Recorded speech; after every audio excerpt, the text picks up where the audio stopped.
নফসের বড় একটা দোষ হলো কেউ কিছু বললে সাথে সাথে তার উপর চড়া হওয়া, প্রতিশোধ নেয়া, ঝগড়া করা বা নিজের জেদ পূরণ করতে চাওয়া। সমাধান নিজের জন্য নয়, বরং আল্লাহর দ্বীনের জন্য রাগ করতে শিখুন। আমাদের নবী করিম হযরত মুহাম্মদ সাল্লাল্লাহু আলাইহি সাল্লাম কখনো নিজের ব্যক্তিগত কারণে কারো উপর প্রতিশোধ নেননি। তিনি কেবল তখনই কঠোর হতেন যখন আল্লাহর দেওয়া নিয়ম ভাঙ্গা হতো। তাই নিজের ইগো বা নফসের গোলামি ছেড়ে দিন। নফস আমাদের একটি ধোঁকায় ফেলে।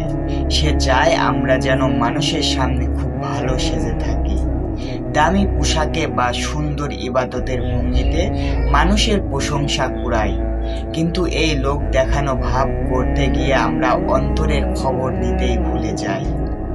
মনে রাখুন, মানুষ বড়জোর আপনার বাহিরের চেহারা আর কাজ দেখবে, কিন্তু আল্লাহ সরাসরি আপনার অন্তর দেখেন।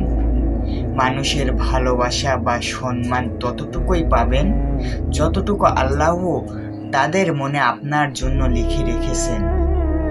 তাই মানুষকে খুশি করতে বাহিরের সাজগোজ বাড়ানোর চেয়ে আল্লাহকে খুশি করতে ভিতরের মনটা পরিষ্কার রাখাই বুদ্ধিমানের কাজ।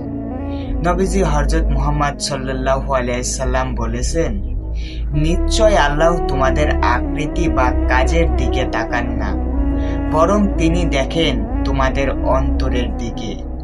মুসলিম শরীফ। তাই আজ থেকে মানুষের বাহবা পাওয়ার নেশা ছেড়ে আল্লাহর সন্তুষ্টির নেশায় মেতে উঠুন।